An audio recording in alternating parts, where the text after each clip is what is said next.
Life After Prison, by Silence You. Kabanata 2881 hanggang 2870. Sinamantala ni Holber ang pagkakataong ito na minsan lang mangyari sa isang milenyo.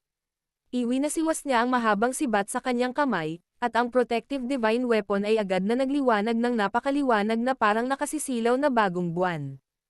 Ang sibat ay tumalsik na parang makinang nakidlat. Ang matalas na sibat ay nagtipon ng mga patong-patong ng mga batas na umaalon at malakas na kumapit kay Xavier. Dahil nasugatan na siya ng palihim na pag-atake ng Green Emperor Pagoda, hindi na niya naiwasan ang paparating na pag-atake. Ang nakakatakot na sinag ng sibat ay tumama sa kanyang dibdib. Ang nakakatakot na kapangyarihan sa loob ng sinag ng sibat ay sumabog, agad na nabasag ang ilan sa mga tadyang ni Xavier at napunit ang isang mahaba at malalim na sugat. Hindi sinasadyang napasigaw si Xavier sa sakit. Tumingin siya sa kanyang dibdib, halos mapunit ang kanyang katawan dahil sa malaking sugat. Nakita pa niya ang sarili niyang mga bali na buto na sumisilip mula sa sugat. Mas nakamamatay pa ang natitirang lakas ng sibat na naglalaman ng kapangyarihan ng mga batas, na walang habas na sumisira sa kanyang kalahating immortal na katawan, na pumipigil sa kanya na gumaling. Ang pulang dugo ay tumalsik pababa sa nangangitim na lupa na parang mga patak ng ulan, agad na nagbunga ng hindi mabilang na mga halaman. Ang dugo ng kalahating immortal ay naglalaman ng napakalaking enerhiya, at kasama ang kapangyarihan ng mga panuntunan ng langit at lupa, hindi pagmamalabos na sabihin na kaya nitong pasiglahin ang mga halaman sa loob ng milya-milya. Severin, walang hiya ka. Umungol si Xavier na parang mabangis na hayop habang nakahawak sa kanyang sugatang dibdib. Ang kanyang malabong mga mata ay matalim na nakatitig kay Severin sa malayo. Hindi siya tatamaan ng sibat kung hindi dahil sa pagtambang ni Severin. Sa simula, kayang labanan ni Xavier ang apat na kalaban sa pamamagitan ng pag-asa sa kanyang nakakatakot na kapangyarihan upang mapanatili ang kalamangan. Gayunpaman, nagbago ang sitwasyon matapos siyang malubhang masugatan.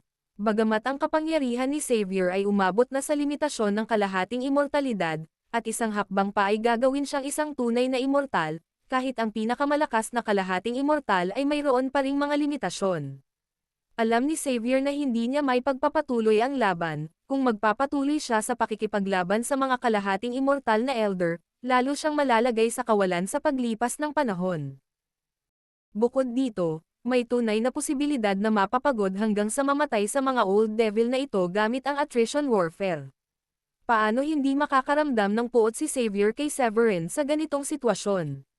Gayunpaman, napapaligiran siya ni Holber at ng iba pa, hindi kayang ibaling ni Xavier ang kanyang atensyon upang patayin si Severin. Ang pakikipag-ugnayan sa mga kalaban na may parehong lakas habang hindi nakakaalam ay nangangahulugan ng paglalantad ng mga kahinaan at pagbibigay sa kanila ng mga pagkakataong patayin siya. Hindi kailanman gagawa ng ganito kalaking pagkakamali ang sinumang mandirigmang karapat-dapat sa kanyang karangalan. Bukod pa rito, apat na kalaban na ang kanyang nilalabanan. Ang isang maliit na pagkakamali ay maaaring magresulta sa isa pang matinding dagok. Kaya naman, kinailangang suriin muli ni Xavier ang kanyang sitwasyon. Sina Gren at Baldwin ay parehong malubhang nasugatan at nakatakas. Walang magandang mangyayari kung mananatili ako rito at lalaban. Naisip ni Xavier. Dahil doon, tinalikuran niya ang dati niyang balak na sirain ang East Plain sa isang iglap at, habang paikot-ikot ang mga mata, nagsimulang mag-isip kung paano makakatakas. Samantala, nang maramdaman ang humihinang aura ni Xavier, masayang ngumiti si Holber at sinabi kay Severin. Hahaha, magaling, Severin. Hindi kalayuan, hinangaan din ni Egbert si Severin. Hindi lamang si Severin, isang level 8 Supreme Paragon lamang, ay hindi natatakot sa isang kalahating immortal na Old Master kundi nang ahas din na maglunsad ng palihim na pag-atake sa kanya. Hindi maiwasan ni Egbert na maalala ang mga chismis tungkol sa pambihirang talento at kahanga-hangang kapangyarihan ni Severin. Tiwala siya na sa talentong tulad niya, walang alinlang ang magiging isang makapangyarihang kalahating immortal, o maging isang tunay na immortal, si Severin sa hinaharap.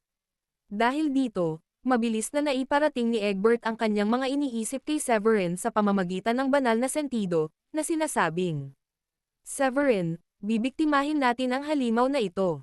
Mangyaring gamitin ng mabuti ang iyong divine weapon at maglunsad ng mas maraming palihim na pag-atake. Si Severin, na matagumpay na tumambang kay Xavier gamit ang Green Emperor Pagoda, ay hindi maiwasang makaramdam ng matinding kagalakan habang tinitingnan ang galit ngunit hindi makagalaw na kalagayan ni Xavier. Sa kabila ng lakas ni Xavier, siya ngayon ay nakulong ng mga kalahating immortal na elder. Hanggat maaari nila siyang pigilan, may pagkakataon na malubhang saktan siya. Kapag nangyari iyon, ang krisis sa East Plain ay mareresolba. Nang marinig ang banal na mensahe mula kay Egbert, mabilis na pumailang lang si Severin sa ere. Ang aura ng Level 8 Supreme Paragon ay sumiklab mula sa kanya, at ang banal na liwanag ay natipon sa kanyang palad. Gamit ang spatial energy na bumabalot sa Green Emperor Pagoda, sinamantala niya ang pagkakataon upang maglunsad ng isa pang palihim na pag-atake kay Xavier. Dahil malubhang nasugatan at napigilan ng ilang kalahating immortal na elder, si Xavier ay walang kalaban-laban sa pagtambang mula sa Green Emperor Pagoda.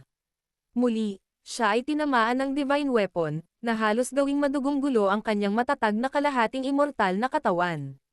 Arg! Gusto mo nang mamatay? Umungol si Xavier sa galit. Ang katotohanan siya, isang marangal na kalahating immortal na makapangyarihang nilalang, ay paulit-ulit na inambush ng isang Level 8 Supreme Paragon ay labis na nagpagalit sa kanya. Matagal na sana niyang napatay si Severin kung hindi lang dahil sa pagpigil sa kanya ng ilang kalahating immortal na matandang Panginoon. Kasabay ng pagungol ni Xavier, ang mga espiritual na kayamanan sa mga kamay ni Egbert at Holber sa magkabilang gilid niya ay naglabas ng Mar-Angel na aura at tinamaan siya. Napakabilis ng bilis kaya halos hindi makareact si Xavier.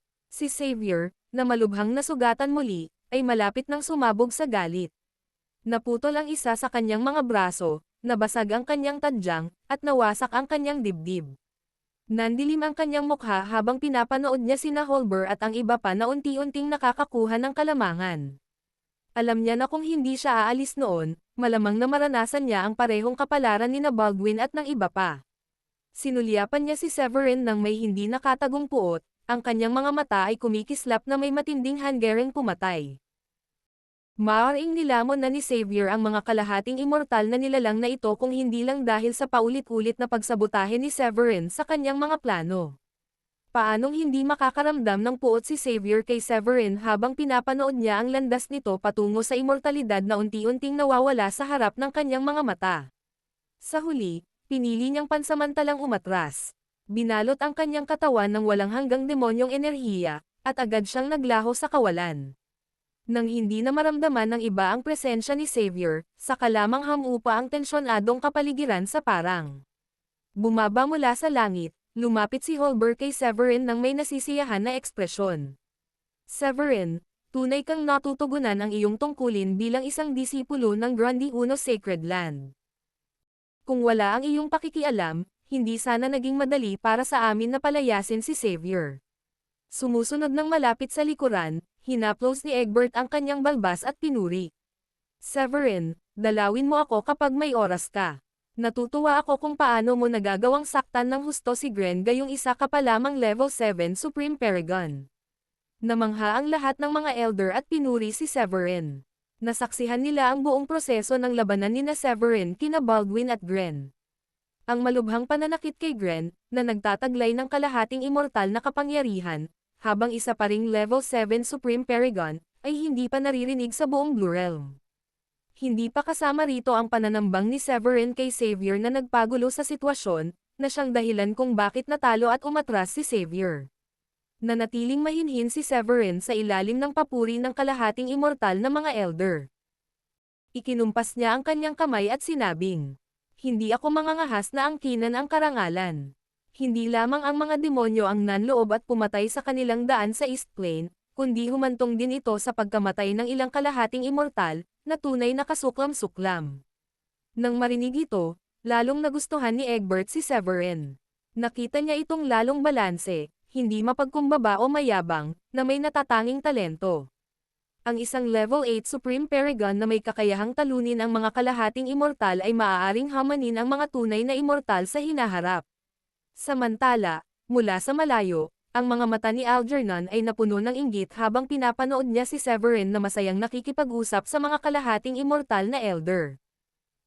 Nasaksihan niya mismo ang pag-akyat ni Severin, mula sa Starry Sky Battlespace hanggang sa pag-angat ni Severin bilang isang level 8 Supreme Paragon na may kakayahang talunin ang mga kalahating immortal. Nang makita si Severin na nakatayo sa tuktok ng Blue Realm, nangingibabaw sa eksena, tinatahak ang 9 na langit at 10 puso, iniwan siyang nakahandusay sa alikabok, naramdaman ni Algernon na hindi niya ito kailanman maaabutan sa kanyang buhay. Kasabay nito, palihim na natuwa si Algernon na hindi niya masyadong nasaktan si Severin noong nasa Starry Sky Battlespace pa lamang. Kung hindi, baka hindi na siya nakaligtas hanggang noon. Habang tinitingnan ang mga guho at pagkawasak sa likuran niya na dating ancestral land ng angkan ng Menzi, hindi maiwasan ni Algernon na makaramdam ng kalungkutan. Dahil sa pagkawasak ng elder ng Menzi at pagguho ng libu-libong milya ng teritoryo ng Menzi, walang alinlang ang mas magiging delikado ang kinabukasan ng angkan. Tumingin si Algernon kay Severin, na nakikipag-usap sa ilang elder na kala-hating immortal, at ang kanyang mga mata ay napuno ng determinasyon. Samantala, nagpa siya si Severin na oras na para umalis dahil pansamantalang wala sa panganib ang East Plain. Sa pagkakataong ito, nagpakawala ang Grundy Uno Sacred Land ng isang malawakang pag-atake, kaya kung ayaw tanggapin ni Xavier ang pagkatalo at ituon ang kanyang atensyon sa pag-atake sa Sacred Land, maaaring hindi sapat ang mga puwersang tagapagtanggol. Dahil dito, ikinuyom ni Severin ang kanyang mga kamao patungo sa mga elder na kalahating immortal sa harap niya at sinabing, "Mga kagalang-galang na elder, ngayong tapos na ang tunggalian sa East Plain, oras na para magulat ako pabalik sa aking sekta." Nang makita si Severin na naghahanda ng umalis, masayang sinabi ni Egbert, na may mataas na pagtingin sa kanya. "Severin, dahil galing pa kayo ng mga kasama mo sa Midland, bakit hindi kayo manatili muna sa East Plain? Maaari kayong bumisita sa aming mga tahanan at hayaan kaming magpakita ng kaunting pagtanggap." Hindi iyon sinasabi ni Egbert para lang maging magalang. Dahil mahigit kalahati ng 8th Great Clan ng East Plain ang nawasak na, tanging ang mga Cain, Gar, Padilla, at Estrada na lamang ang natitira. Dahil sa pagkawala ng mahigit kalahati ng mga kalahating immortal na makapangyarihang grupo at sa maraming nasawi sa mga disipulo ng ilang pangunahing pamilya, magiging mahirap para sa mga natitirang pamilya na pigilan ang plano ni Xavier na sirain ang East Plain nang walang napapanahong suporta mula sa Grundy Uno Sacred Land. Hindi pa kasama rito ang suporta ni na Baldwin at Gren kay Xavier, isang kakilakilabot na Anstoria Avatar at isang tunay na kalahating immortal na Old Master. Sumangayon din si Holber. "Severin, bakit ka nagmamadali?" Ngumiti siya ng matamis at nagpatuloy. "Malaki ang naging epekto ng pagsalakay na ito sa East Plain. Kung sakaling makaranas tayo muli ng ganitong sitwasyon, mas makabubuting magtulungan tayo. Bakit hindi tayo umupo at pag-usapan ang mga bagay na may kinalaman sa kooperasyon ngayon?" Matagal nang naririnig ni Holber ang tungkol sa kooperasyon sa pagitan ng Delhi at ng barbarong angkan ng North Sea, pati na rin ang kanilang alyansa sa Grundy Uno Sacred Land. Nang salakayin ng Delhi at ang barbarong angkan ng North Sea noon, ang Grundy Uno Sacred Land ang unang nag-alok ng suporta. Dahil nahaharap sa isang kalamidad ang East Plain, walang ibang nagawa ang natitirang kalahating immortal kundi seryosohin ito.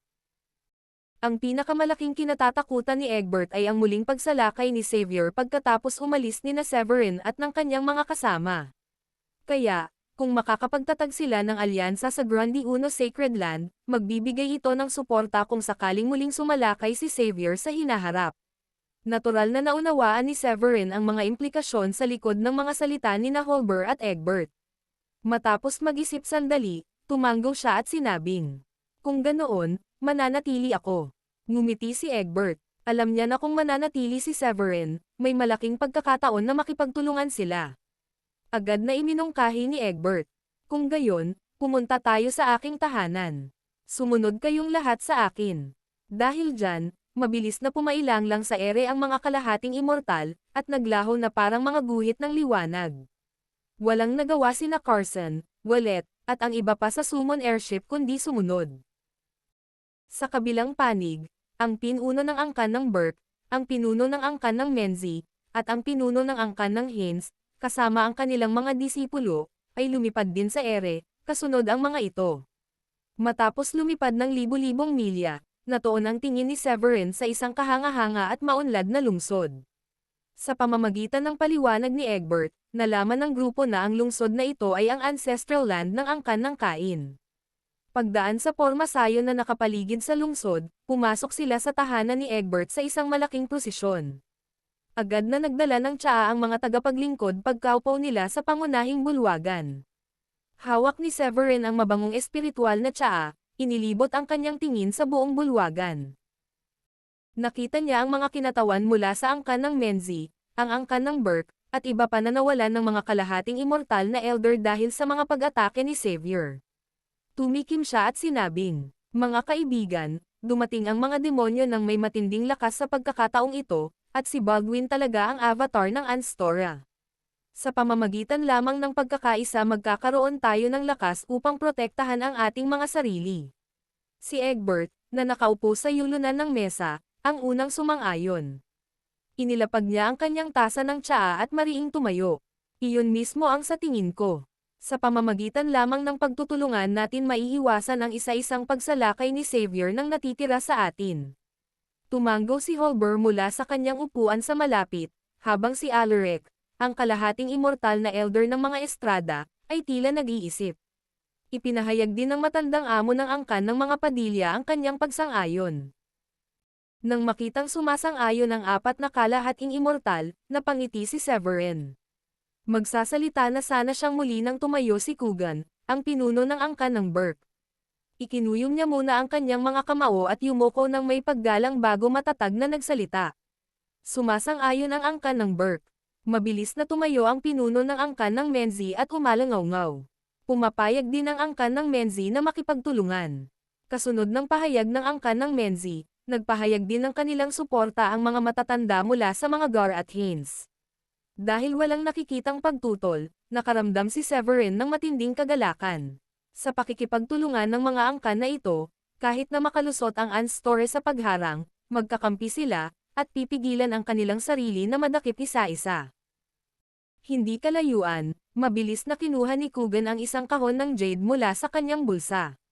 May magalang na ekspresyon, sinabi niya kay Severin. "Severin, salamat sa pagpunta mo sa East Plain para tumulong at iligtas ang angkan ng Burke at ang angkan ng Menzi mula sa pagkalipol. Ang bagay na ito ay isang mahalagang artifact na naipasa sa angkan ng Menzi, at nais ko itong ibigay sa iyo ngayon." Inabot ni Severin ang kamay at kinuha ang kahon ng jade. Pagkabukas niya nito ng bahagya, isang walang katapusang hanay ng mga makukulay na liwanag mula sa langit ang lumabas mula sa siwang. Kaagad, isang napakalalim na aura ng mga panuntunan ng langit at lupa, na may dalang kapangyarihan ng kalawakan, ang mabilis na sumikat sa kalangitan. Nakita ni Severin ang isang piraso ng metal na kasing laki ng palad na naglalabas ng makukulay na liwanag mula sa langit na tahimik na nakahiga sa loob ng kahon. Hindi niya maiwasang mamangha. Ito ay banal na ginto. Ikinagulat din ng lahat ng naruroon ang biglaang pagbabago ng pangyayari. Agad na napatayo si Holber mula sa kanyang upuan dahil sa pagkamangha. Nanlaki ang mga mata ni Alaric sa hindi makapaniwala habang bahagyang nakanganga ang kanyang bibig. Rainbow Divine Gold. Ang Rainbow Divine Gold ay unang nireranggo sa 10 Divine Gold dahil naglalaman ito ng mga patakaran ng kalawakan. Lalong nagulat si Severin. Akala niya ay bibigyan siya ni Coogan ng isang 9th grade na halamang gamot o isa pang kayamanan, ngunit hindi niya inaasahan na isa pala itong piraso ng banal na ginto. Matapos magising mula sa kanyang pagkabigla, mabilis niyang sinabi kay Coogan. "Coogan, napakahalaga ng Reg Along ito. Hindi ako karapat-dapat na matanggap ito. Ang bawat piraso ng banal na ginto ay isang materyal na ginagamit sa paggawa ng mga protective divine weapon, at ang mga ito ay napakabihirang mangyari sa mundo. Ang katotohanan na ang angkan ng Burke ay magbibigay sa kanya ng isang napakahalagang regalo ay tunay na ikinamangha ni Severin. Tunay ngang karapat-dapat para sa isang sinaunang pamilya na basta na lamang mag-alok ng banal na ginto." Nalungkot ang ekspresyon ni Coogan sa pagtanggi ni Severin. "Severin, ang ancestor sa aking angkan ay bumagsak na, at ang pundasyon ng angkan ng Burke ay sinamsam ni Xavier. Bukod dito, wala na akong ibang maya-alok. Bagamat mahalaga ang banal na ginto, sinasabing ang isang mabuting kabayo ay nangangailangan ng isang mahusay na siyahan. Severin, ikaw ay may pambihirang talento at pinakamaliwanag na nagniningning sa panahong ito. Kung makakaakyat ka sa immortalidad sa hinaharap, umaasa akong mas aalagaan mo ang aking angkan, at umaasa rin ako na makakasama namin ang Grandi Uno Sacred Land para sa ganap na proteksyon. Hindi alam ni Severin kung tatawa o iiyak nang marinig niya iyon. Ipinapahayag ng angkan ng Burke ang kanilang katapatan sa kanya. Dahil sa Reg Along banal na ginto at sa pagpapahayag ng katapatan, nahirapan siyang labanan ito. Napakalaki ng tukso ng banal na ginto. Nalungkot si Coogan nang makita niyang nakasimangot si Severin, na parang tatanggi na. Bago pa man makalusot si Xavier sa protective formation ng Burke clan, ilang mahahalagang bagay lamang ang nadala ni Coogan para makatakas. Sa huli, tumakas siya patungong Midland para humingi ng tulong sa Grandi Uno Sacred Land. Sa madaling salita, wala nang iba pang dala si Coogan bukod sa Rainbow Divine Gold. Ang tanging dahilan kung bakit niya gustong sumama kay Severin ay para makahanap ng paraan para makatakas ang mga natitirang miyembro ng kanyang clan. Hindi na sila maaaring manatili sa East Plain, dahil maaaring umatake muli si Xavier kapag umalis na sina Severin at ang iba pa. Kapag nangyari iyon, kung makakatagal pa sina Egbert, Holber, at ang iba pang natitirang mga elder ay isang katanungan. Ang kapangyarihan ni Xavier ay nasa tugatog na ng kalahating immortalidad, matapos niyang itulak ang sarili niyang landas hanggang sa limitasyon at hinigop pa ang blood essence ng ilang kalahating immortal. Bukod dito, ang pagkakaroon ng Rainbow Divine Gold sa kanya ay parang pag-imbita ng gulo dahil sino ang maniniwala na ang isang taong tulad niya ay maaaring magkaroon ng ganitong mahalagang bagay. Kaya naman inalok niya ang Rainbow Divine Gold kay Severin. Umaasa rin siya na tatanggapin ng Grandi Uno Sacred Land ang mga natitirang miyembro ng angkan ng Burke at bibigyan sila ng lugar na matitirhan. Nang makitang nag-aalangan si Severin na tanggapin ito, nalungkot ang ekspresyon ni Coogan, at yumuko siya ng malalim. Severin, tanggapin mo na lang. Kami, ang angkan ng Burken, ay gagawin ang anumang hilingin mo sa amin sa hinaharap. Matapos ang pagsalakay ng mga demonyo, naunawaan din ni Coogan na si Severin ay nakatakdang umakyat sa immortalidad gamit ang kanyang napakalaking talento.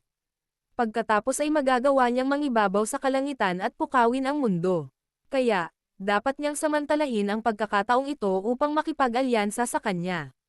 Kung hindi, mas mahirap gawin iyon kapag si Severin ay naging isang tunay na immortal. Si Holber, matapos pigilan ang kanyang pagkagulat, ay ngumiti at sinabi kay Severin. Severin, bakit ka nag-aalangan? Tanggapin mo na lang ang kabutihang loob ng angkan ng Burke. Severin, sa tingin ko ay nagsasalita ako para sa lahat kapag sinasabi kong naiinggit kami sa iyo. Ang Rainbow Divine Gold na ito ay sapat na upang bumuo ng isang makapangyarihang protective divine weapon. Bumantong hininga si Egbert. Baka inagaw na ni Egbert ang Rainbow Divine Gold kung wala si Severin. Total, isa ito sa mga materyales para sa paggawa ng mga protective divine weapon.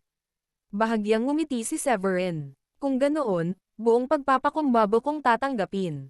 Matapos ang maikling paghinto, nagpatuloy siya. Coogan, natural lang na malugod kitang tinatanggap kasama ang mga miyembro ng iyong angkan na sumali sa Grandi Uno Sacred Land.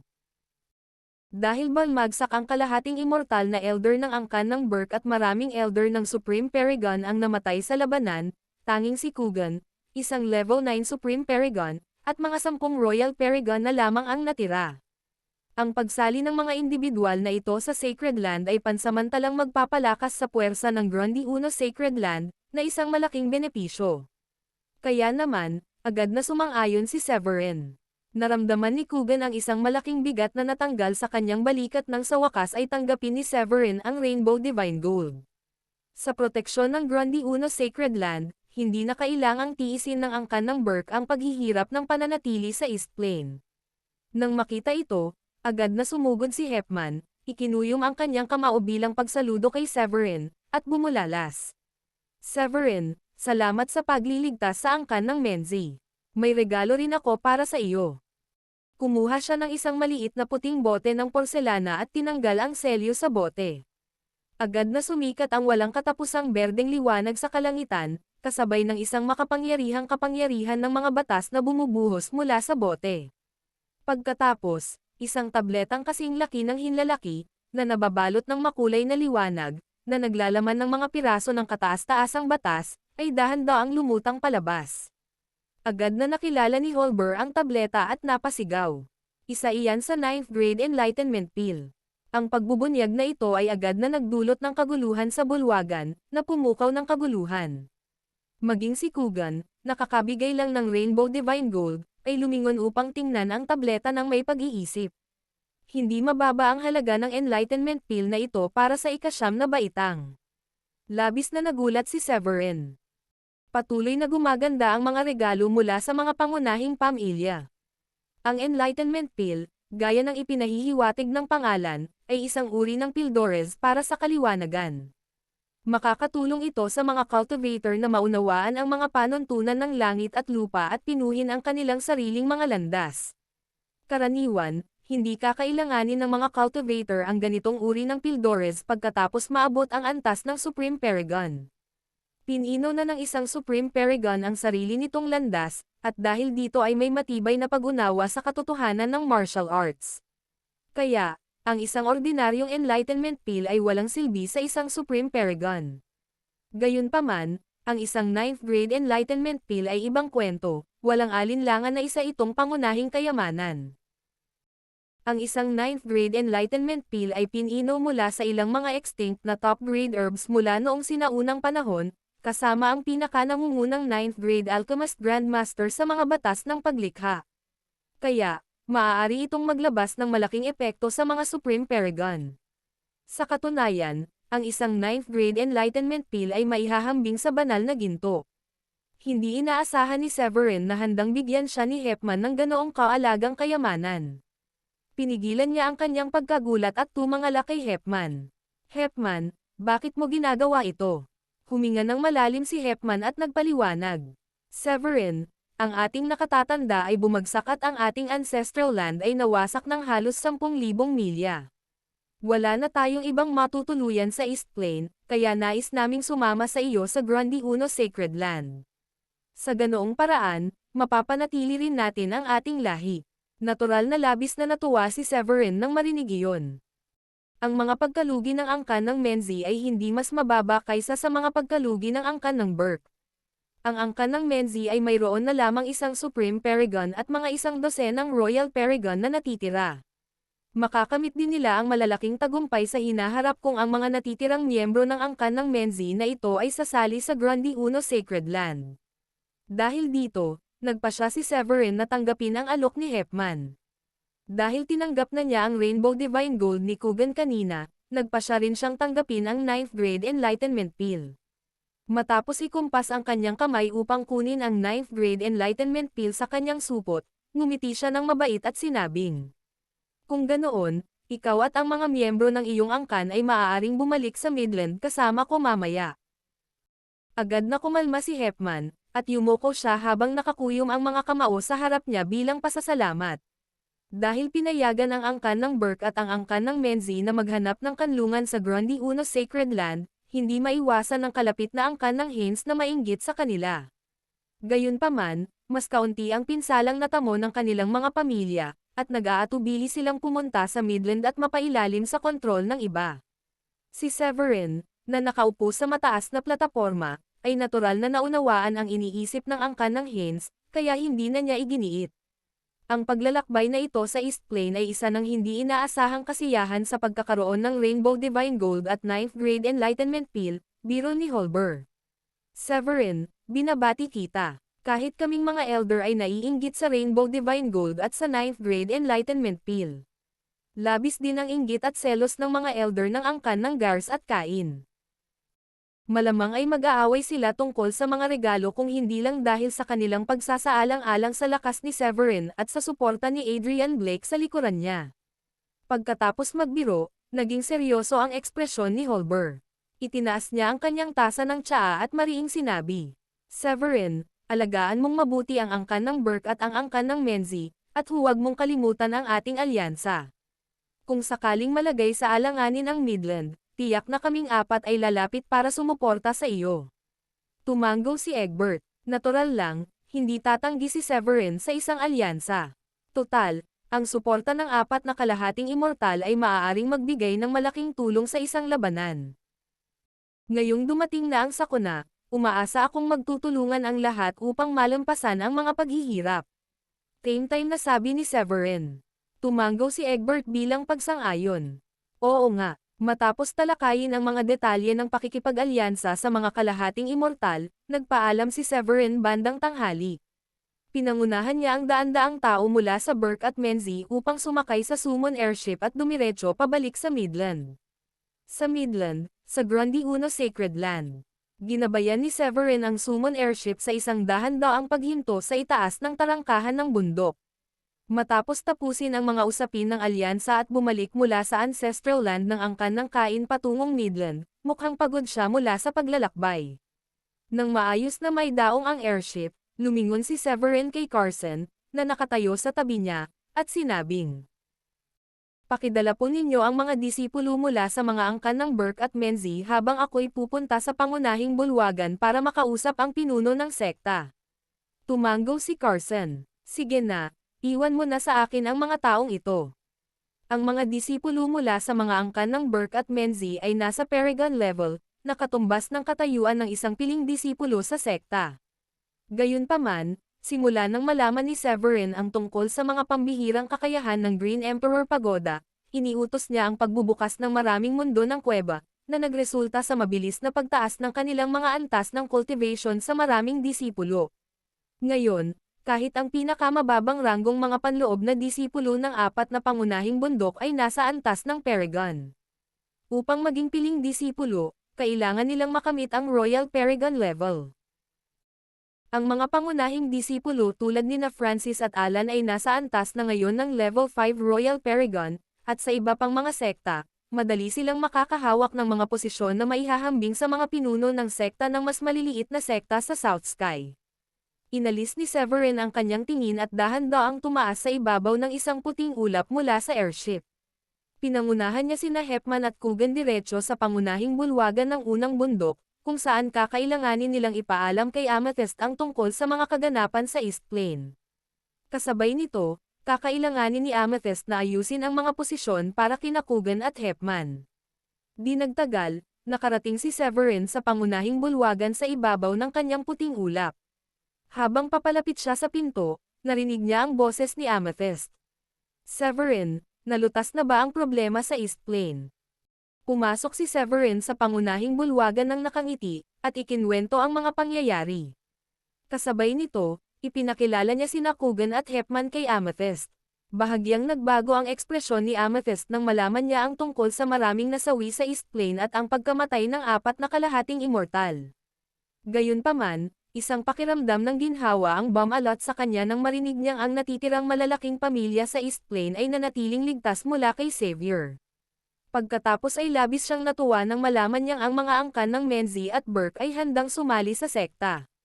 Mabilis siyang tumayo, ang kanyang tingin ay lumipat sa pagitan nina Hepman at Coogan. 2 Level 9 Supreme Paragon. Ang kanilang cultivation ay talagang kahanga-hanga. Naisip niya. Ang Grundy Uno Sacred Land ay mayroon lamang 6 na Level 9 Supreme Paragons at sila ay sina Amethyst, Great Elder Carson, Second Elder Wallet, Third Elder Heath, Fourth Elder Mona, at Fifth Elder Cuthbert. Bagamat ang kapangyarihan ng isang Level 9 Supreme Paragon ay maaaring hindi sapat laban sa isang kalahating immortal, sila ang mga haligi ng iba't ibang pangunahing sekta sa loob ng buong Blue Realm. Sa hinaharap, sa pamamagitan ng mga tamang pagkakataon at cultivation, maaari pa silang maging kalahating immortal na mga Old Masters at magtatag ng kanilang sariling mga maimpluwensyang puwersa. Natural na hindi tatanggihan ni Amethyst ang ganitong pagkakataon upang palakasin ang Grundy Uno Sacred Land. Ngumiti siya ng mainit at sinaban. Dahil pareho kayong handang sumali sa Grundy Uno Sacred Land, paano kung maging elder assistants kayo ng sekta? Nang marinig ito, tumayo sina Hepman at Coogan at mabilis na yumuko ng may pasasalamat. Ginawa nila ang kanilang takdang aralin patungo sa sekta at alam nilang ang posisyon ng Elder Assistant ay hindi gaanong nakabababa sa mga Peakmaster. Kung isasaalang-alang ang sitwasyon ng mga angkan ng Burke at Menzie, ang pagiging elder assistant sa sekta ay isang malaking karangalan na. Total, magiging pangarap lamang para sa mga ordinaryong taong tulad nila ang maghangad na maging mga elder ng Grandi Uno Sacred Land. Hindi maiwasan ni Hepman na makaramdam ng respeto kay Severin. Determinado siyang samantalahin ang pagkakataong ito at hawakan ng mahigpit ang suporta ni Severin.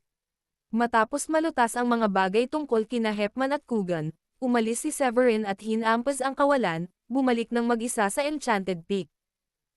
Pagbalik sa Enchanted Peak, napapalibutan ng makapal na espiritual na hamog at makulay na liwanag, ginamit ni Severin ang kanyang banal na pandama upang malaman na ang lahat ng kanyang mga asawa ay nasa liblib na lugar. Nang makita ito, hindi niya sila ginulo at agad na pumasok sa kanyang sariling silid pagsasanay. Nakakros ang mga paa ni Severin sa banig. Pagkasara ng pinto, dahan-dahan niyang sinabi. Ang paglalakbay patungong East Plain ay naging mabunga, ngunit ang sapilitang pagpasok sa Level 8 Supreme Paragon ay nagdulot ng medyo hindi matatag na pundasyon. Kailangan kong maglaan ng ilang oras para pagtibayin ito. Ang kanyang tagumpay ay bahagyang dahil sa sapilitang pagpino ng natitirang kapangyarihan ng Celestial Pitch sa loob ng kanyang katawan, kasama ang isang bahagi ng swerte. Sa oras na iyon, walang ibang pagpipilian si Severin kundi gawin ito sa harap ng agresibong pag-atake ni Gren. Kalaunan, matapos malubhang masugatan si Gren at magmadaling tulungan si Holber at ang iba palaban kay Xavier, natural na wala siyang oras para patatagin ang kanyang cultivation. Dahil dito, dahan-daang ipinikit ni Severin ang kanyang mga mata at sinimulang sipsipin at palaganapan ang espiritual na enerhiya sa kanyang paligid. Samantala, sa isang mundo ng kuweba sa loob ng Primordial Sacred Land, nakaupo si Xavier sa patio, ang kanyang ulo ay nababalot ng kaunting demonyong enerhiya. Mapatla ang kanyang mukha at puno ng mga sugat ang kanyang katawan. Ang matibay na laman ng kanyang kalahating immortal na katawan ay tila pinagtagpi-tagpi na parang sirang manika. Ang kanyang kanang braso ay sapilitang napunit mula sa kanyang balikat, at ang nakakatakot na enerhiya ng batas ay nanatili sa paligid ng sugat, na nagdudulot ng matinding sakit. Mas malala pa ang mga pinsala sa kanyang dibdib, na maaaring mag-iwan sa kanya ng kamatayan kung hindi magagamot. Unang nasugatan ang dibdib ni Xavier ng protective divine weapon ni Holber, at kalaunan ay matagumpay siyang tinambangan ni Severin gamit ang Green Emperor Pagoda, na ikinabali ng ilan sa kanyang mga tadyang. Nabasag ang kanyang mga panloob na organo, at karamihan sa kanyang mga buto ay nabali. Malamang na matagal nang namatay ang isang ordinaryong Supreme Paragon kung hindi dahil sa matibay na sigla ng kanyang kalahating immortal na katawan. Tiningnan niya ang mga peklat sa kanyang dibdib, ang kanyang malabong mga mata ay kumikislap sa matinding lamig. Severin, sumusumpa ako na babalatan kita ng buhay. Namumula ang mukha ni Xavier, at nag-alab ang galit sa kanyang mga mata. Maaaring naharap na niya sina Holber at ang iba pa kung hindi siya tinambangan ni Severin gamit ang Green Emperor Pagoda. Hindi lamang siya malubhang nasugatan, ngunit halos hindi niya mapapagaling ang kanyang mga pinsala gamit ang ilang half-immortal blood essence na nainom niya noon, lalo na ang paggawa ng mga karagdagang tagumpay upang maging isang tunay na immortal. Nang papalapit na sa sukdulan ang puot ni Xavier kay Severin, biglang nanginig ang isang espasyo sa loob ng mundo ng kuweba. Pagkatapos ay nakita niya ang paglitaw ni Baldwin. Siya talaga si Anstora, na nakatakas mula sa hangganan ng dagat at nagpalit anyo bilang Baldwin. Ginamit ni Anstora ang mga alaala ni Baldwin upang bumalik sa Primordial Sacred Land. Plano niyang magtago ng ilang sandali habang maingat na pinaplano ang kanyang pag-akyat sa Lord of the Realm. Gayunpaman, nang makabalik siya sa Primordial Sacred Land, narinig niya ang mga ulat mula sa kanyang mga disipulo na si Xavier ay bumalik na natalo. Nang makita ang kawawang anyo ni Xavier, hindi napigilan ni Anstora na mapangiti. Xavier, anong nangyayari? Bakit ka nasa ganoong kalungkot na kalagayan? Hahaha, nandito ka ba para masaksihan ang kahihiyan ko? Si Xavier, na walang kamalay-malay sa tunay na pagkatao ni Baldwin, ay malamig na napangisi. Dahan-daang bumaba si Anstora, at naglakad papasok sa looban na walang ekspresyon ang mukha. Bakit naman? Umaasa ako na matutulungan mo akong mabawi ang tunay kong anyo. Si Xavier, na desperado nang gumaling sa kanyang malubhang mga pinsala, ay agad nang umiti ng masama. Kung ganoon, pahiramin mo ako ng lakas mo. Kahit nataglay mo lang ang kapangyarihan ng isang level 9 Supreme Paragon, ang paglamon sa iyo ay pansamantalang makakapagpagaling sa mga pinsala ko. Sumabog ang kalahating immortal na aura ni Xavier. Isang nakakatakot na sinag ng liwanag ang sumabog mula sa kanyang mga daliri at sumugod patungo kay Baldwin.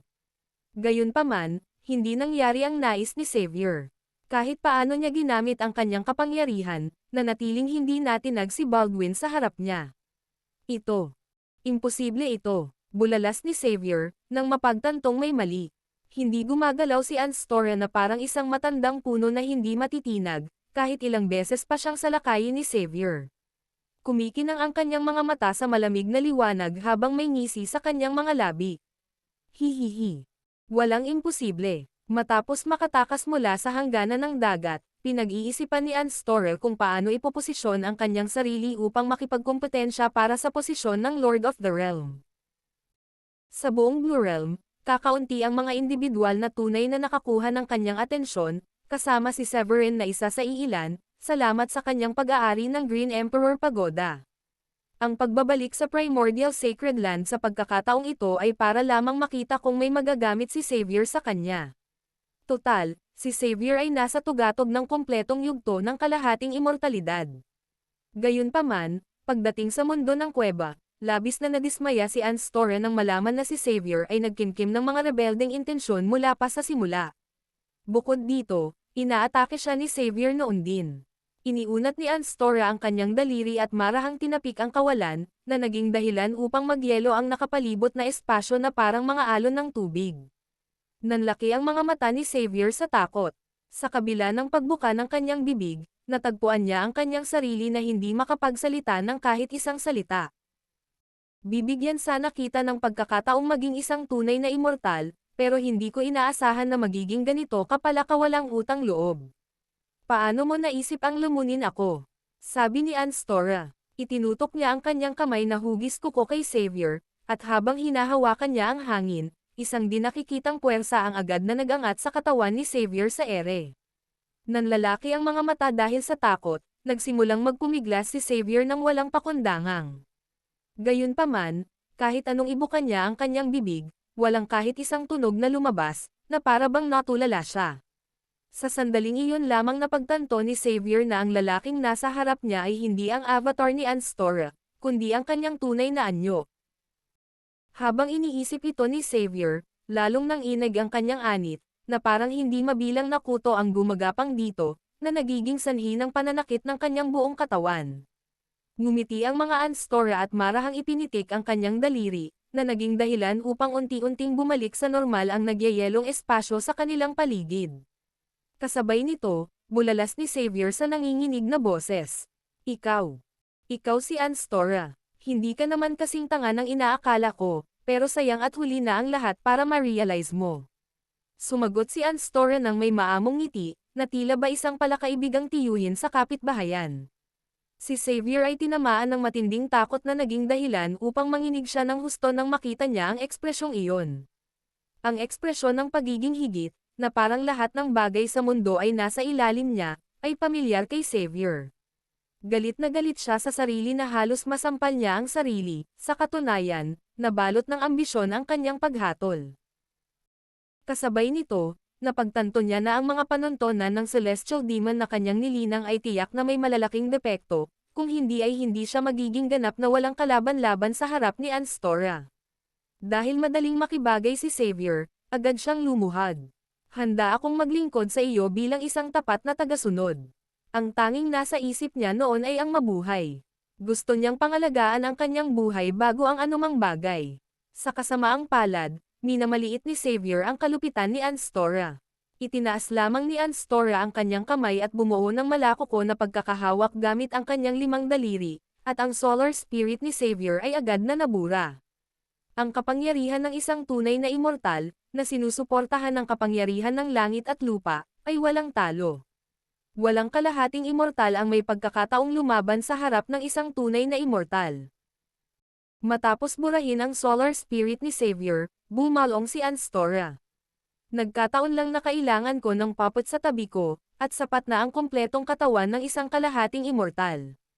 Dahil doon, Bumuo siya ng isang handsil, at isang bug zone ng mga tunay na immortal na batas, kasama ang walang hanggang liwanag sa langit, ang bumagsak sa katawan ni Xavier. Sa isang iglap, isang nakakatakot na enerhiyang demonyo ang sumabog mula sa loob ng katawan ni Xavier, na bumubuo ng mga nakakatakot na itim na disenyo sa kanyang balat. Ang sining ng pagiging puppetry ay isang side skill na hinigop ni Anstora mula sa mga alaala ni Baldwin. Para sa isang tunay na immortal na tulad ni Anstora, ito ay isang maliit na kasanayan lamang. Sa ilalim ng kanyang pinong apoy, ang puwersa ng buhay ni Xavier ay lalong lumabo, napalitan ng isang nakakatakot na aura ng kaguluhan. Tuwang-tuwa si Anstora nang makita ang pagbabagong ito. Bulong niya sa sarili. Isa nga siyang kalahating immortal na isang hakbang na lang bago maging isang tunay na immortal. Bilang isang puppet, maaari pa siyang tumagal ng ilang round kasama ang isang tunay na immortal. Samantala, sa labas ng mundo, kapag ang isang kalahating immortal ay bumagsak, natural na magdudulot ito ng pagdadalamati mula sa langit at lupa. Kumikislap ang kidlat, dumagundong ang kulog, at bumagsak ang ulan ng dugo mula sa kalangitan ni Blue Realm. Isang malalim na kalungkutan ang nagmula sa kaibuturan ng lahat ng nilalang. Kung ikukumpara sa mga celestial na penomeno na dulot ng mga nakaraang pagbagsak ng mga kalahating immortal, sa pagkakataong ito ay mas matindi pa ito, makikita sa buong Blue Realm. Ang palabas na ito ay natural na ikinabahala ng buong Grundy Uno Sacred Land. Maging si Severin, na nasa liblib na silid ng pagsasanay, ay napilitang ihinto ang kanyang cultivation. Itinulak niya ang pinto at tumangala sa langit ng may gulat. Isang kalahating immortal ang bumagsak. Maaari kayang sinalakay na naman ni Xavier ang East Plane. Mabilis na nakipag-ugnayan si Severin kay Holber at sa iba pa mula sa East Plane gamit ang communication pendant. Di nagtagal, sumagot si Holber na hindi isang kalahating immortal mula sa East Plane ang bumagsak. Pinapanatag siya nito ngunit iniwan din siyang lubos na nalito.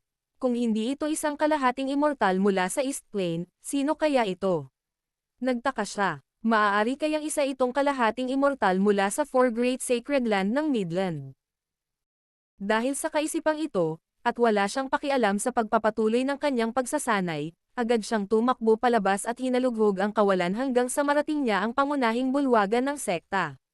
Gaya ng inaasahan, dahil sa mga celestial phenomena na dulot ng pagbagsak ng kalahating immortal, ilang Supreme Paragon Elder ang nagtipon na sa pangunahing bulwagan. May mainit na bumati kay Severin pagkakita niya.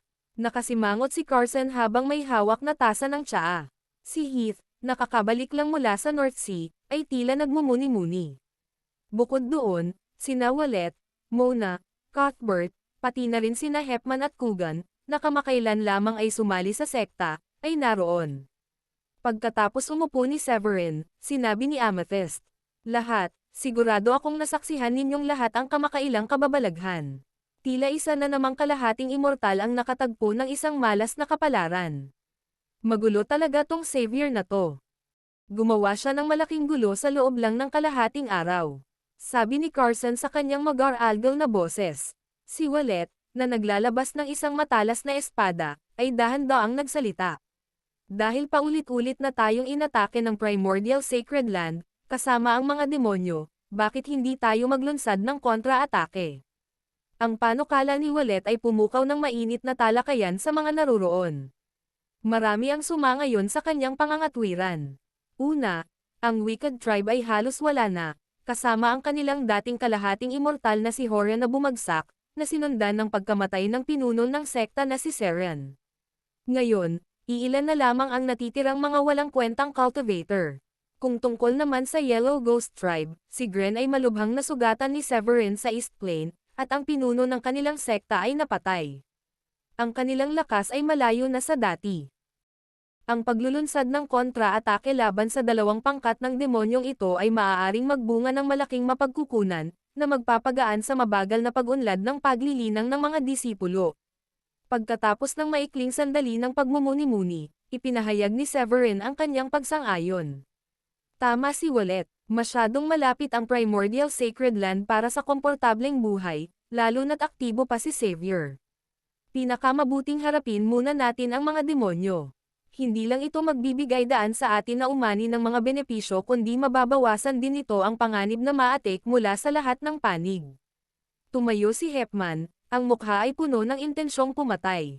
Sang-ayon din ako. Nagtamo si Xavier ng malubhang pinsala noong labanan sa East Plain, kaya hindi niya masusuportahan ang mga estado ng Season at Las Bonercat. Sinang-ayunan. Ito ay isang gininto ang pagkakataon para sa atin, sect leader. Hindi natin kayang palampasin ang pagkakataong ito. Nang makita ang nagkakaisang pagsang-ayon ng mga dumalo, determinado si Amethyst na magbigay ng kanyang pagsang-ayon.